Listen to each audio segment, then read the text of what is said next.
जब आत्मा की शुद्धि ही जीवन का सबसे बड़ा लक्ष्य बन जाए, जब धर्म केवल सुनने का नहीं बल्कि जीवन में उतारने का अवसर बन जाए, तब प्रारंभ होता है जैन धर्म का सबसे पावन और प्रेरणादायी पर्व दशलक्षण। दशलक्षण महापर्व केवल एक धार्मिक उत्सव नहीं बल्कि आत्मा को निर्मल बनाने का 10 दिवसीय आध्यात्मिक अभियान है। संत शिरोमणि आचार्य श्री 108 विद्यासागर जी महाराज के परम प्रभावक शिष्य परम पूज्य मुनि श्री 108 प्रमाण सागर जी महाराज सत्संग के पावन सानिध्य में दशलक्षण महापर्व के अवसर पर 16 से 25 सितंबर 2026 तक आयोजित होगा श्रावक संस्कार शिविर। इस श्रावक संस्कार शिविर के दौरान धर्म केवल सुना नहीं जाएगा बल्कि जिया जाएगा। इस शिविर में श्रद्धालुओं को मिलेगा मुनिश्री के प्रेरणादायी प्रवचन, दैनिक स्वाध्याय, धर्म चर्चा, सामयिक, प्रतिक्रमण, ध्यान साधना एवं आध्यात्मिक जीवन को सशक्त बनाने का अनुपम अवसर। कार्यक्रम स्थल गुणायतन मधुबन श्री सम्मेद शिखर जी। तो आइए अपने जीवन को धर्म, संस्कार और साधना से आलोकित करें। निवेदक गुणायतन एवं श्री सेवायतन परिवार। शिविर में भाग लेने के लिए अभी प्रमाणिक ऐप या वेबसाइट के माध्यम से ऑनलाइन रजिस्ट्रेशन करें www.munipramansagar.net। शिविर शुल्क 5100 रुपए प्रति व्यक्ति। सहयोग राशि जमा कराने हेतु बैंक डिटेल्स।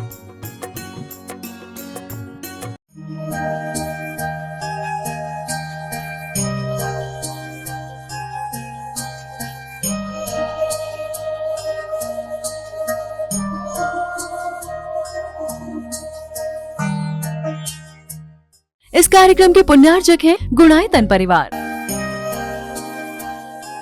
गुणायतन परिवार द्वारा भोपाल में बड़ी सार्थक पहल की गई है, जिसमें बच्चों को संस्कार युक्त और गुणवत्तापूर्ण शिक्षा देने का मौका मिल रहा है।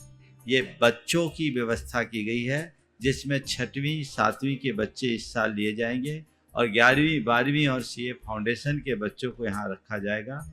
ये मेधावी छात्रों को प्रावीण्य के आधार पर उसे प्रविष्टि मिलेगी। पूरे देश भर से प्रविष्टि आएगी। प्रत्येक कक्षा में मात्र 30-30 बच्चों का ही चयन होगा और चयनित बच्चे वे होंगे जो अपनी प्रतिभा के बल पर चुने जाएंगे और उनको एक प्रकार की स्कॉलरशिप दी जाएगी। ये छात्रवृत्ति के तहत पढ़ेंगे। गुणायतन के समाज कल्याण की दिशा में एक बहुत अच्छी पहल है और ये सार्थक पहल है। इसकी शुरुआत भोपाल से हो रही है। ये भोपाल वालों के लिए बहुत गौरव का विषय है। इसके लिए गुणायतन के साथ विद्यासागर इंस्टीट्यूट और सेज और एपीटी, इन तीनों को भी मैं बहुत बहुत आशीर्वाद देता हूँ।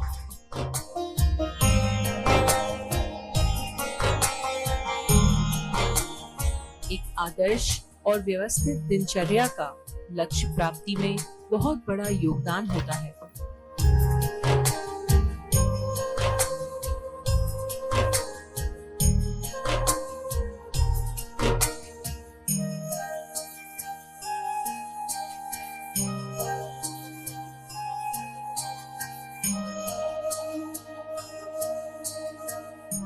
आज स्वतंत्रता दिवस है।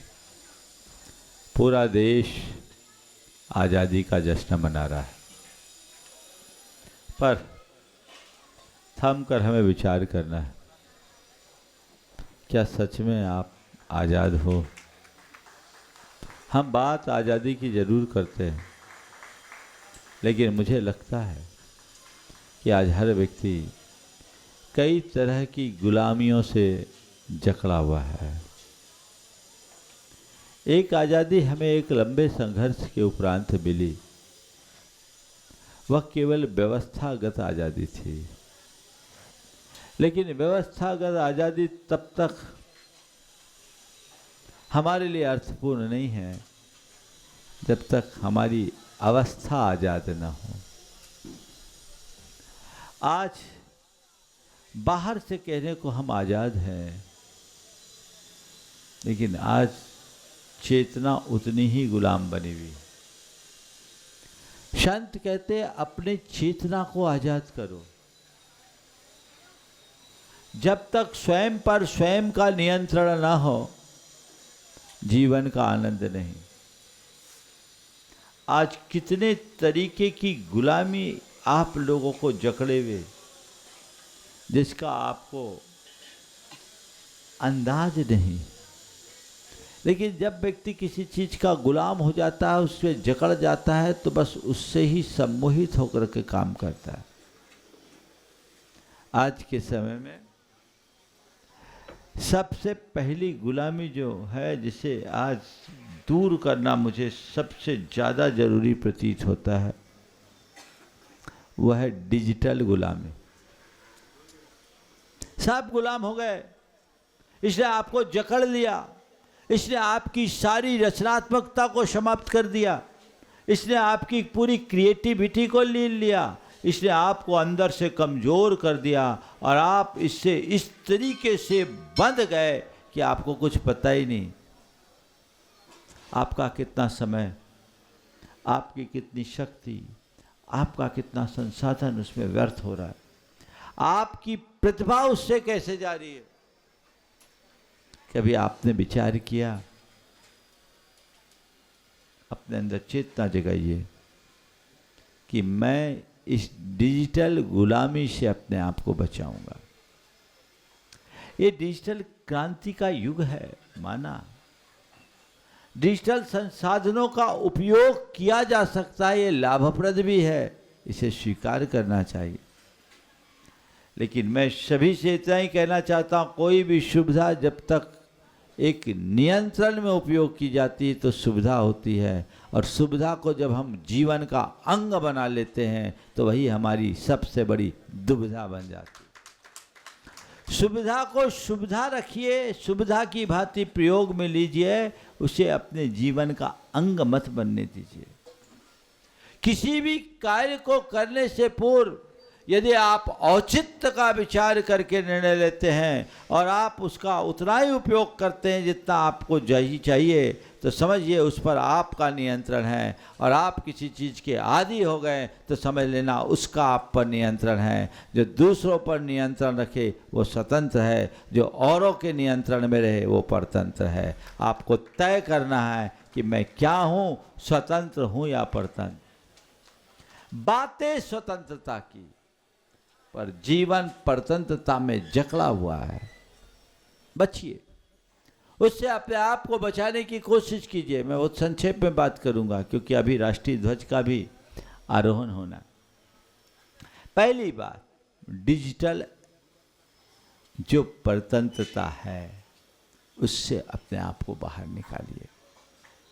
कई लोग जो एडिक्शन, आपका डिजिटल एडिक्शन है, बिना उसके सो नहीं पाते। इसके कितने भयानक परिणाम हैं, इसके प्रति जागरूक होइए। अगर इसी तरह चलते रहे, इससे सबसे ज़्यादा जकड़ा हुआ युवा वर्ग, और युवा वर्ग जो किसी भी राष्ट्र की सबसे बड़ी संपत्ति है, वो अगर इस तरह से चला जाए तो फिर देश का क्या होगा। बचिए। दूसरी तरह की बात, आज नशा की प्रवृत्ति, एडिक्शन, दिनों दिन आज आधुनिकता के नाम पर इन चीजों का अंधानुकरण किया जाने लगा है। आज बड़े बच्चे सब, खासकर आज जितने भी शिक्षा के संस्थान हैं, उच्च शिक्षा के संस्थानों में ये बातें आम होने लगी। जहां हमारे समाज का सबसे प्रतिभावान वर्ग, प्रतिभाशाली वर्ग है, जिसे निखरने और तपने के लिए वहाँ जाना होता है, और वहाँ जाकर जब वो इस तरह की प्रवृत्तियों में मग्न हो जाएगा तो देश का क्या होगा। उसे इसके प्रति जागरूक होना चाहिए।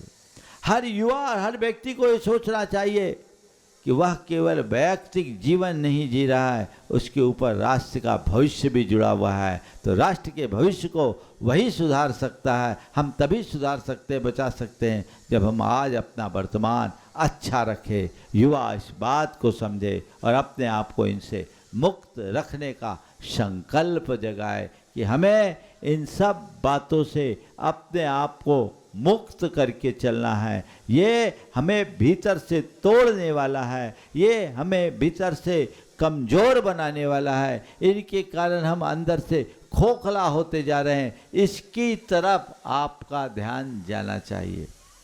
इससे आप अपने आप को बचा कर रखिए। ये दूसरी बात हुई। तीसरे क्रम में व्यक्ति को अपने राष्ट्र के प्रति समर्पण का भाव जगना चाहिए। सांस्कृतिक निष्ठा। आज हम देश की बात बोलते, राष्ट्र की बात बोलते, पर राष्ट्रीयता के प्रति कम ध्यान दे पाते। ये जो ग्लोबल सिस्टम डेवलप हुआ है, उसका ये प्रभाव हो गया कि लोग अब देशी के प्रति ध्यान नहीं देते। मुझे तब बड़ा आश्चर्य होता है, अटपटा सा भी लगता है, जब आज कोई भी युवा, और युवा क्या, आज कोई भी व्यक्ति जब एक टी शर्ट पहन के आता है तो उसमें यूएस पोलो लिखा दिखता है। उसको वो अपनी शान समझता है। महंगे ब्रांडों को आप प्रयोग में ले रहे हैं, लीजिए, लेकिन आप यूएस से गौरवान्वित क्यों हो रहे हैं? क्या उसमें भारत नहीं लिखा जा सकता? ये अंधानुकरण क्यों? बात छोटी छोटी है, परिणाम गहरा है। युवा वर्ग तय करे। आज स्वतंत्रता दिवस के दिन हम ये संकल्प लेंगे कि हम वही काम करेंगे जिससे मेरे देश का मान बढ़ेगा। ब्रांडेड चीजें लीजिए, लेकिन उसमें देखिए तो हम क्या कर रहे हैं। छोटी चीज है, स्वदेशी को प्रमुखता दोगे तभी तुम स्वदेश को बढ़ावा दे पाओगे। स्वभाषा को प्रमुखता दोगे तभी तुम अपनी संस्कृति को आगे बढ़ा पाओगे। तो हम अपनी अस्मिता को बनाए रखने के लिए स्वदेशी को बढ़ा दें, और चौथी बात, अपनी आइडेंटिटी को बचा के रखने का प्रयत्न करें। मैं भारतीय हूं तो मुझ में भारतीयता के दर्शन होने चाहिए। आप अपनी पहचान क्यों खो रहे हैं? पश्चिमी सभ्यता का अंधानुकरण आखिर क्यों? इसके पीछे हमारी कौन सी मानसिकता है? देश का गौरव बढ़ाना है, केवल नारा लगाने से देश का गौरव नहीं बढ़ता। देश का गौरव तभी बढ़ेगा जब हम देश के आदर्शों को अपने अंदर अपनाएं, या दूसरे शब्द में कहूं कि देशीपन हम में आए। अगर आप भारतीय जीवन शैली को अपना करके गौरवान्वित नहीं हो रहे हैं, तो इसका मतलब आपके अंदर भारतीयता की निष्ठा दुर्बल हो रही है। बदलाव लाइए, सोच बदलिए। आज सबको मैं कहना चाहता हूं, आज से तय करें, हम अपनी भाषा में, हम अपनी भूषा में, हम अपने भोजन में, हम अपने भेषज में भारत को महत्व देंगे। मेरे जीवन में भारत और भारतीयता दिखनी चाहिए, क्योंकि भारत मेरी शान है, भारत मेरी पहचान है। अपनी आइडेंटिटी बचाना आपकी जिम्मेदारी है। आधुनिकता के नाम पर अपनी पहचान खोना सबसे बड़ी नादानी है। मैं आधुनिकता को कभी गलत नहीं मानता। आधुनिकता अपनाइए, पर अपनी मौलिकता को बचाकर। आधुनिकता के नाम पर अपनी मौलिकता खो देना पागलपन के सिवाय कुछ नहीं है। हम अच्छे आधुनिक बने, पर अपनी मौलिक पहचान को सुरक्षित रखते हुए चले, ताकि हम अपने जीवन का उत्कर्ष कर सके, अपने जीवन को बेहतर बना सके, अपने भविष्य को सुंदर बना सके। ये प्रयत्न सभी को अपने जीवन में करना चाहिए। चूँकि आज अन्नभी कार्यक्रम है, इसलिए मैं आज अधिक विस्तार न देकर आज़ादी के इस वर्षगांठ के अवसर पर आप सबके हृदय में 80वीं वर्षगांठ के अवसर पर आप सबको यही संदेश देना चाहूँगा कि हम अपने अंदर मन को आज़ाद करें और भारत के प्रति, भारतीयता के प्रति अपनी निष्ठा को गहरी बनाएं। चूँकि अभी झंडा तोलन होना है और हम सब उस झंडा तोलन के कार्यक्रम में एकत्रित होंगे और उसके उपरांत आगे के कार्यक्रम संपन्न होंगे। जीवन को ऊंचा उठाने वाली उदात्त भावनाओं की चर्चा विगत दिनों से आप सबके मध्य चल रही है। 16 कारण भावनाएं वे भावनाएं जो हमारे साधारण जीवन को असाधारण बना देते हैं, जिनके बदौलत हम अपने जीवन को उच्च शिखर तक पहुंचाने में समर्थ हो सकते हैं। आज उन्हीं भावनाओं में क्रम है आवश्यक अपरिहानी का। हमारे जीवन में कुछ कर्म ऐसे होते हैं जो आवश्यक होते हैं और बहुत सारे काम ऐसे होते हैं जो अनावश्यक होते हैं। आज कहा जा रहा है आवश्यक में अपरिहानी।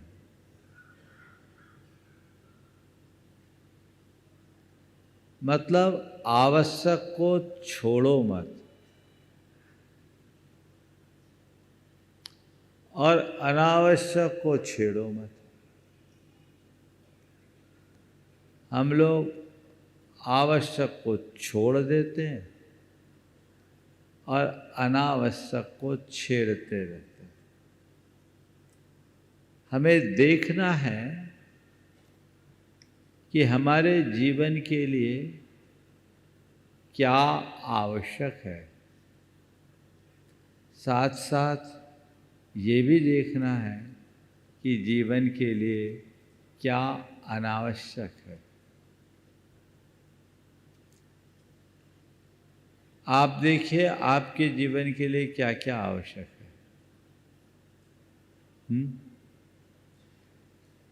क्या आवश्यक है? महाराज सुबह उठते ही सबसे ज़्यादा आवश्यक नित्य कर्म है ना।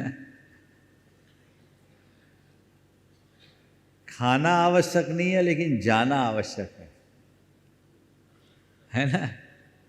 ये है नित्य कर्म आवश्यक है। यदि नित्य कर्म हम ठीक तरीके से न करें तो हमारे लिए बहुत कठिनाई होती है। आप लोग उसका ध्यान रखते हो। शरीर के लिए भोजन आवश्यक है, आप उसका ख्याल रखते हो। जीवन के लिए अन्य जितने भी आवश्यक संसाधन हैं उनको अपनाने में आप कोई कोर कसर नहीं छोड़ते। छोड़ते हो क्या?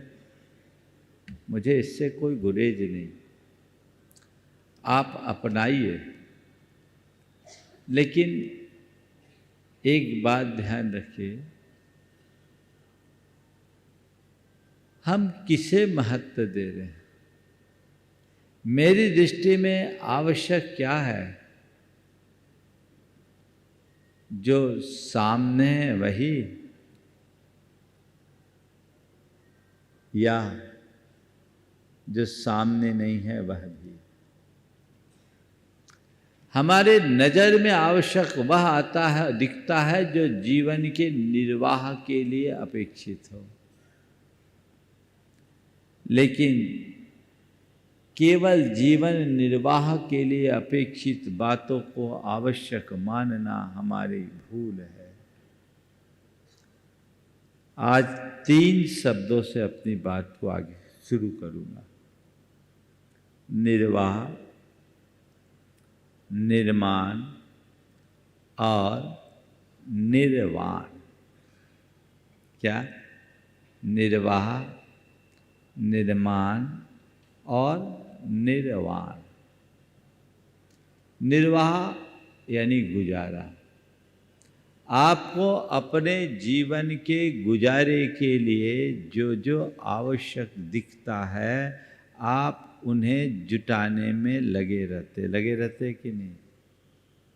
जुटाइए। लेकिन कोरा निर्वाह जीवन की उपलब्धि नहीं है।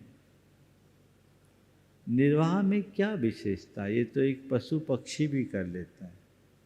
जैसे खा पी करके आप अपना जीवन गुजार लेते हैं, पशु पक्षी भी अपना जीवन किसी तरह गुजार लेता है। इस अर्थ में देखा जाए तो निर्वाह तो पशुता है। निर्वाह के स्तर पर विचार किया जाए तो मनुष्य और पशु में कोई अंतर नहीं, एक समान है। तो निर्वाह बहुत बड़ी बात नहीं है।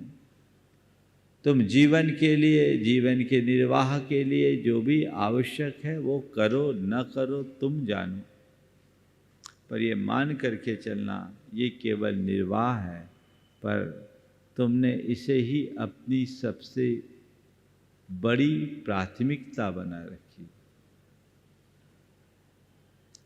एक कदम आगे बढ़ो, निर्वाह के साथ निर्माण, निर्वाह के साथ निर्माण। जीवन को जैसे तैसे गुजार लेना निर्वाह है, और जीवन में जीवन मूल्यों को प्रतिष्ठापित करना निर्माण है। हमारे जीवन में जब तक जीवन मूल्य प्रतिष्ठित नहीं होते, जीवन का निर्माण नहीं होता। एक बात सदैव याद रखना, मनुष्य का जन्म नहीं होता, मनुष्य का निर्माण होता है। जन्म तो एक शिशु का होता है। जन्म लेने वाले शिशु में जब मानवीय मूल्य प्रतिष्ठापित होते हैं, तब उसके भीतर मनुष्यता प्रकट होती है। तब हम कह सकते हैं कि उसके अंदर मनुष्य का निर्माण हुआ। तब हम कह सकते हैं ये व्यक्ति आदमी बन गया। तो हमारे भीतर उस मानवता की अभिव्यक्ति, उस मनुष्यता की अभिव्यक्ति, उस मानवपने का निर्माण, जीवन का निर्माण है। तो निर्वाह के लिए आवश्यक रोटी कपड़ा मकान तो आपने जुटा लिए। निर्माण के लिए आवश्यक क्या है? जीवन के निर्माण की शुरुआत होती है जब हम जीवन में मूल्यों की प्रतिष्ठा करते हैं। और जीवन मूल्यों की प्रतिष्ठा कब होती है? जब हम धर्माचार का पालन करते हैं।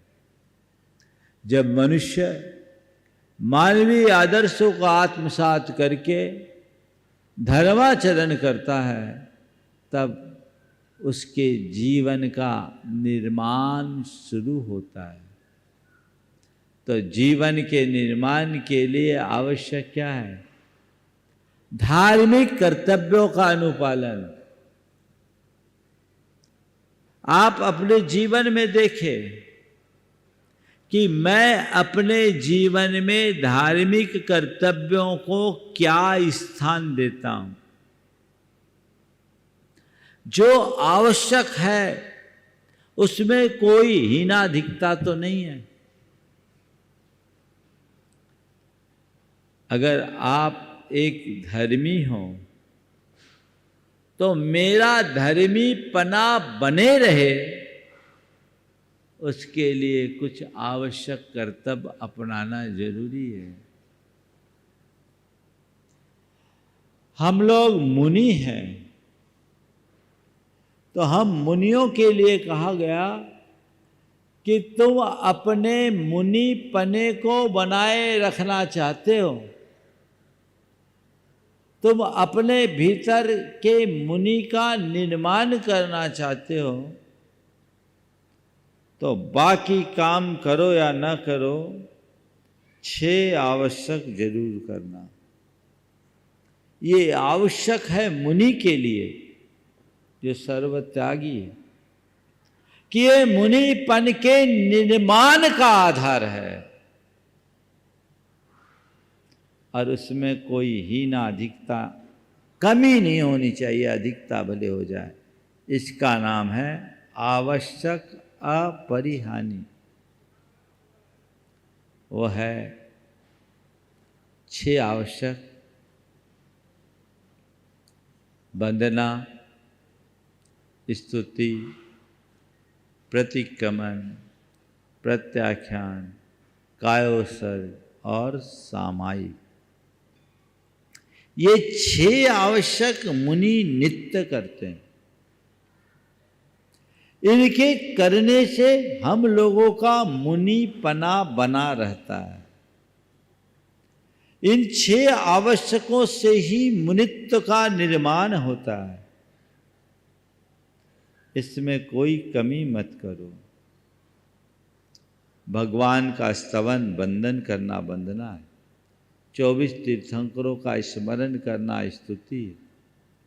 यानी उन उच्च आदर्शों को अपने हृदय में स्थापित करके उनके प्रति कृतज्ञता और आभार प्रकट करते हुए उनके गुणों का स्मरण करना, चिंतन करना, क्रमशः वंदना और स्तुति नाम का आवश्यक है।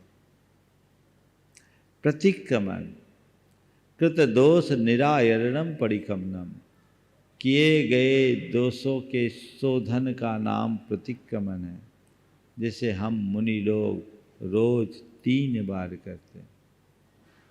प्रतिक्रमण का मतलब अपने चित्त में बुहारी लगाना।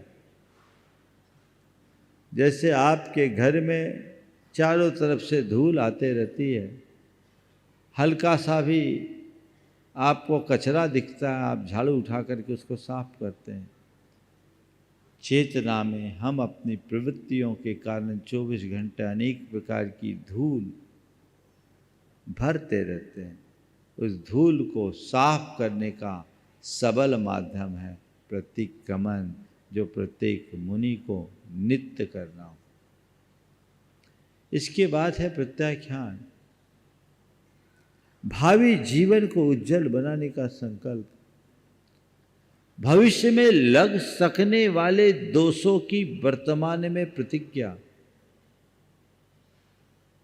मेरे जीवन में इस प्रकार के दोषों का कहीं से समावेश न हो, इस प्रकार की सावधानी हम मुनिगण नित्य करते हैं। ये प्रत्याख्यान है। अपने जीवन को बेहतर बनाने का संकल्प नित्य दोहराते हैं, ये हमारा प्रत्याख्यान है। इससे हमारे मुनिपन का निर्माण होता है। फिर है कायोत्सर्ग, शरीर के ममत्व को त्याग कर आत्मा में स्थिर होना, आत्मा की तरफ ध्यान देना, इसको बोलते हैं कायोत्सर्ग, जो हम लोग हर प्रवृत्ति में करते हैं और अपने अंदर को, अपने अंतरात्मा का स्पर्श करने का अभ्यास करते हैं। और सामायिक आत्म संलीनता, आत्म साक्षात्कार या समता का अभ्यास। ये 6 आवश्यक मुनियों के हैं और मुनियों के लिए कहा गया इन आवश्यकों में कमी मत करना। यदि इनमें कमी हो जाएगी तो तुम्हारा मुनिपना बहुत कठिन हो जाएगा। इसलिए इन आवश्यकों में कोई कमी कभी मत करना। आवश्यकों की पूर्ति करो, हमेशा आवश्यक को करना है।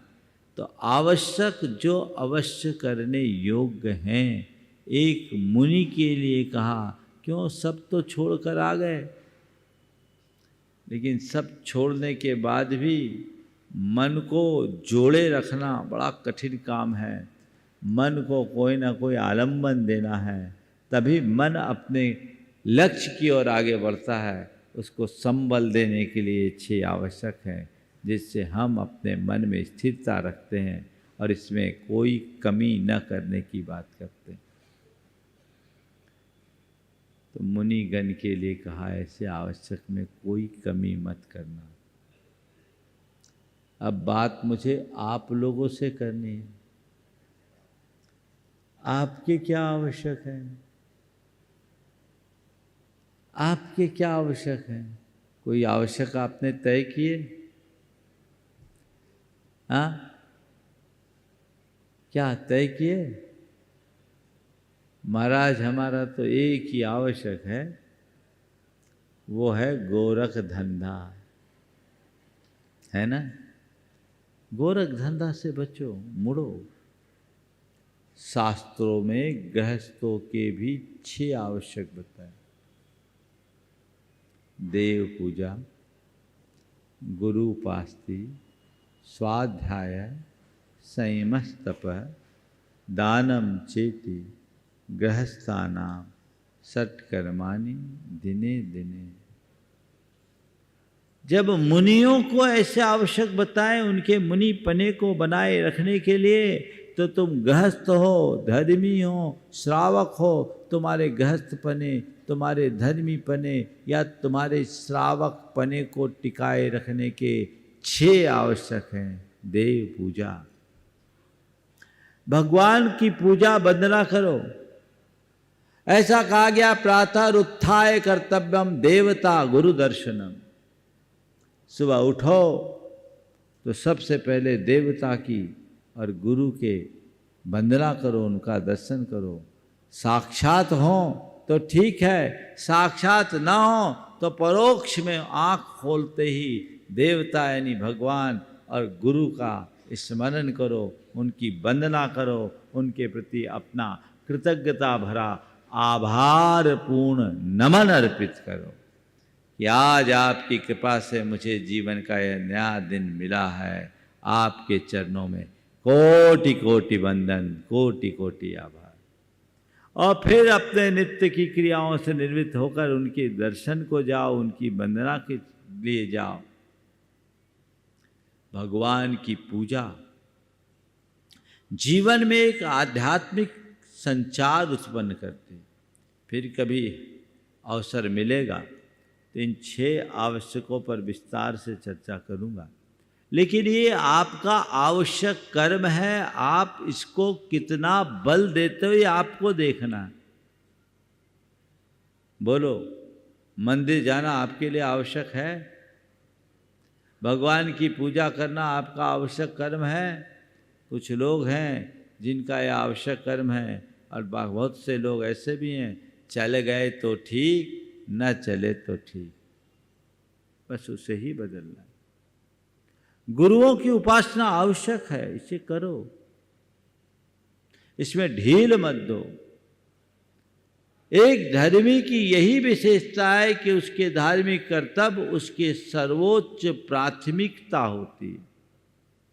मुझे इन्हें करना ही है, सब काम हो जाता है यदि हम अपनी प्राथमिकताएं ठीक कर लें।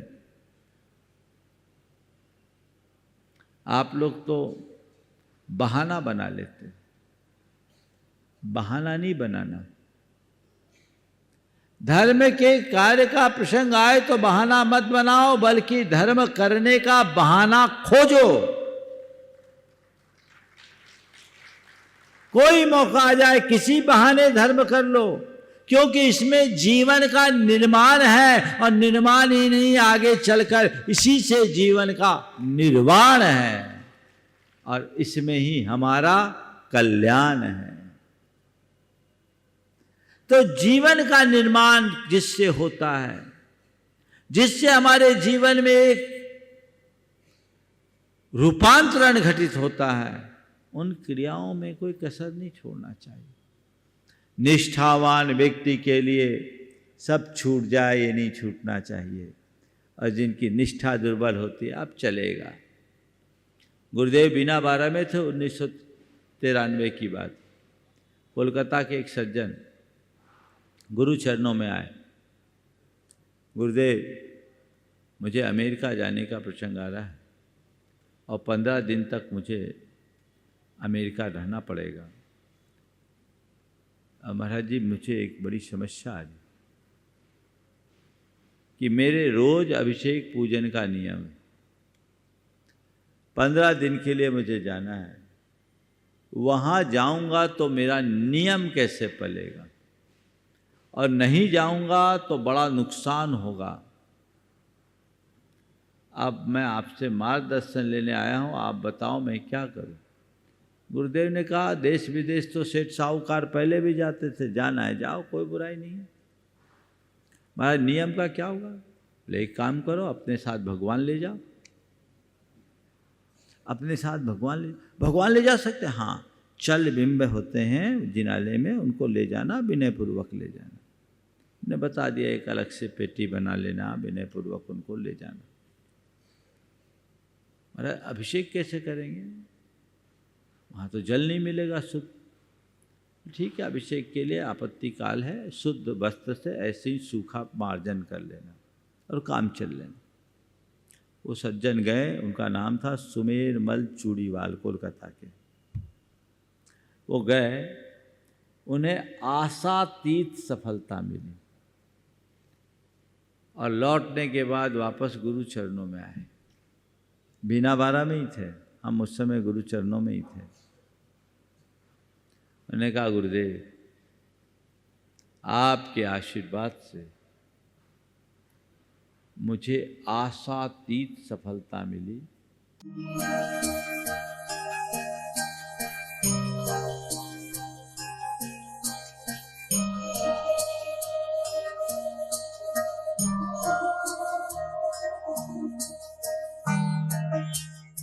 जब आत्मा की शुद्धि ही जीवन का सबसे बड़ा लक्ष्य बन जाए, जब धर्म केवल सुनने का नहीं बल्कि जीवन में उतारने का अवसर बन जाए, तब प्रारंभ होता है जैन धर्म का सबसे पावन और प्रेरणादायी पर्व दशलक्षण। दशलक्षण महापर्व केवल एक धार्मिक उत्सव नहीं बल्कि आत्मा को निर्मल बनाने का 10 दिवसीय आध्यात्मिक अभियान है। संत शिरोमणि आचार्य श्री 108 विद्यासागर जी महाराज के परम प्रभावक शिष्य परम पूज्य मनी श्री 108 प्रमाण सागर जी महाराज सत्संग के पावन सानिध्य में दशलक्षण महापर्व के अवसर पर 16 से 25 सितंबर 2026 तक आयोजित होगा श्रावक संस्कार शिविर।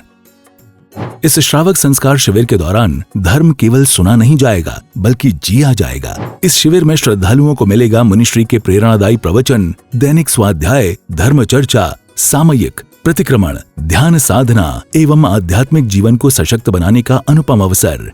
कार्यक्रम स्थल गुणायतन मधुबन श्री सम्मेद शिखर जी। तो आइए अपने जीवन को धर्म, संस्कार और साधना से आलोकित करें। निवेदक गुणायतन एवं श्री सेवायतन परिवार। शिविर में भाग लेने के लिए अभी प्रमाणिक ऐप या वेबसाइट के माध्यम से ऑनलाइन रजिस्ट्रेशन करें www.munipramansagar.net। शिविर शुल्क 5100 रुपए प्रति व्यक्ति। सहयोग राशि जमा कराने हेतु बैंक डिटेल्स